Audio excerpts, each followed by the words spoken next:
Assalamualaikum warahmatullahi wabarakatuh. Hai semuanya, perkenalkan aku Nuratika Siva, mahasiswi dari Politeknik Pembangunan Pertanian Medan, Prodi Teknologi Produksi Tanaman Perkebunan kelas 4A. Nah, di sini aku akan menyampaikan pada kalian bagaimana cara penyambungan bibit tanaman kopi. Nah, untuk video kali ini berhubung tidak adanya tanaman kopi, maka akan aku gantikan dengan tanaman bougainville atau yang sering kita sebut dengan bunga kertas. Nah, untuk pengaplikasiannya, bahan dan cara itu sama kok teman-teman. Jadi, yuk mari diikuti video ini agar kita tahu bagaimana sih caranya penyambungan bibit pada tanaman bunga bougainville.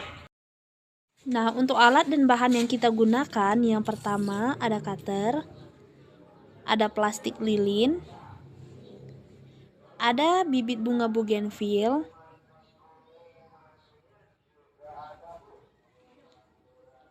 ada plastik, dan ada tali plastik. Nah, ini dia semua alat dan bahan yang akan digunakan pada penyambungan bibit bunga bougainville.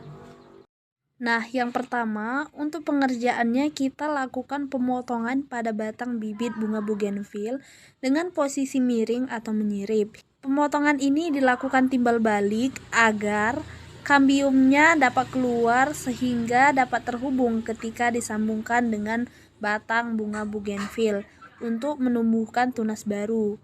Untuk daun juga harus dibuang dan ditinggalkan satu helai daun agar sebagai penanda jika tunas baru muncul atau apabila tanaman bibit bougainville mati atau gagal saat proses penyambungan. Untuk bagian atas batang bibit juga dipotong seperti bagian bawah. Nah, dilakukan di atas ruas pada daun atau cabang yang tumbuh sekira 2 cm. Nah, untuk penampilan batang yang siap ditanam pada bunga bougainville seperti ini. Nah, ini dia bentuk batang sambungan yang siap disambung.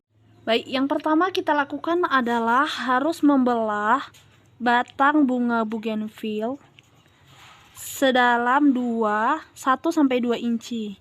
Nah, harus dilakukan dengan teliti dan hati-hati ya, teman-teman.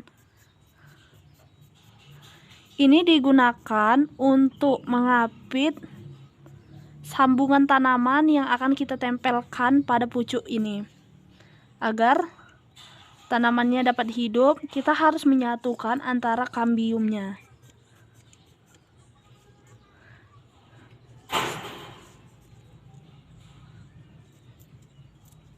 Nah, selanjutnya pada bibit yang sudah kita potong menyerong agar kambiumnya itu terlihat, kita tempelkan ke dalam atau kita sambung ke dalam batang yang sudah kita belah dua.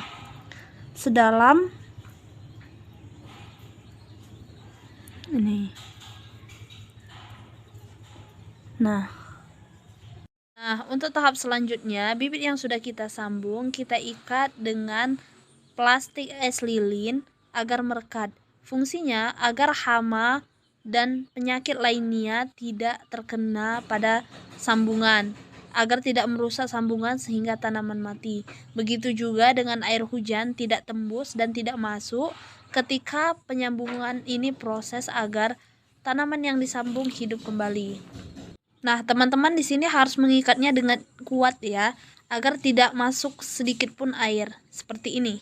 Nah, untuk tahap terakhir, tanaman harus kita sungkup dengan plastik, lalu kita ikat dengan tali plastik. Pengikatan ini harus dilakukan dengan kuat, agar tidak ada air yang masuk, sehingga memungkinkan tanaman akan mati terkena air. Nah, ini dia teman-teman, bunga bougainville yang sudah selesai saya sambung. Untuk tanaman bunga bougainville ini berwarna merah, dan untuk bibit yang saya sambung adalah berwarna orange. Nah, seperti apa warna ketika bunga bougainville ini sudah tumbuh? Nah, untuk yang penasaran, nanti kita saksikan ya di video selanjutnya. Nah, itu dia teman-teman video dari penyambungan bibit bunga bougainville atau yang sering kita sebut dengan bunga kertas. Terima kasih atas partisipasi dari teman-teman telah menonton video ini hingga akhir agar kita bisa belajar bareng-bareng. Assalamualaikum warahmatullahi wabarakatuh.